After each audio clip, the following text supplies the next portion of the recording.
महाराष्ट्र विधानसभा चुनाव को लेकर शिवसेना यूबीटी सांसद का बड़ा बयान। संजय राउत बोले, भाजपा फैला रही अफवाह, अमित शाह से नहीं हुई कोई बातचीत। संजय राउत का मुख्यमंत्री एकनाथ शिंदे पर बड़ा आरोप, कहा शिंदे विधायकों को चुनाव जीतने के लिए भेज रहे हैं 50-50 करोड़ रुपए। महाराष्ट्र चुनाव के लिए महायुति में सीट बंटवारे पर बढ़ी खींचतान। एनसीपी प्रमुख अजित पवार ने नवाब मलिक की बेटी को दिया टिकट तो बीजेपी हुई नाराज। मुंबई बीजेपी अध्यक्ष आशीष शेलार बोले, करेंगे विरोध। महाराष्ट्र के मोतीश्री में कांग्रेस नेता बालासाहेब थोराट ने उद्धव ठाकरे से की मुलाकात। सीट बंटवारे को लेकर हुई चर्चा। एनडीए सरकार को गिराने के षड्यंत्र का करूंगा खुलासा। महाराष्ट्र सरकार के पूर्व मंत्री अनिल देशमुख जल्द लेकर आएंगे किताब। 23 अक्टूबर को प्रियंका गांधी का वायनाड से उपचुनाव के लिए नामांकन। राहुल गांधी बोले, वायनाड के लोगों के लिए अपनी बहन से बेहतर प्रतिनिधि की नहीं कर सकता कल्पना। कांग्रेस का बढ़ती महंगाई को लेकर पीएम मोदी पर तंज। ट्वीट कर लिखा, महंगाई मैन मोदी का फंडा, जनता से लूटो, दोस्त पर लुटा। बहराइच हिंसा को लेकर सपा प्रमुख अखिलेश यादव का बीजेपी पर निशाना, कहा अब तो भाजपाई भी कहने लगे हैं भाजपा किसी की सगी नहीं।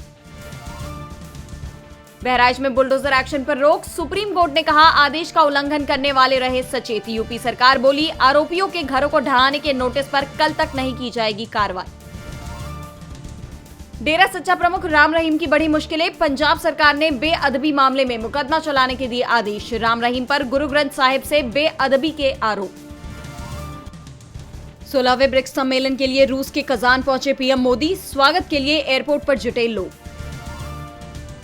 पीएम मोदी की यात्रा पर बोले राजदूत विनय कुमार, पुतिन के साथ द्विपक्षीय बैठक भी होगी। अर्थ जगत को भी उम्मीदें। रूस की अध्यक्षता में कजान में आयोजित हो रहा है सम्मेलन।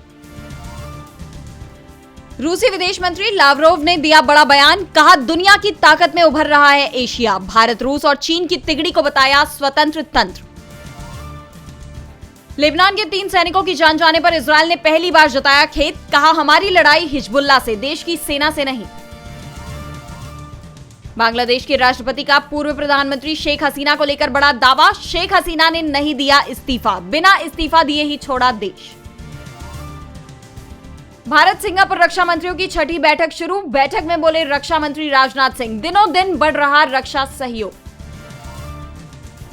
5 और सरकारी बैंकों में अब होगा सीजीएम पद। वित्त मंत्रालय ने दी मंजूरी। इससे पहले 11 सरकारी बैंकों में केवल 6 में ही थे सीजीएम के पद।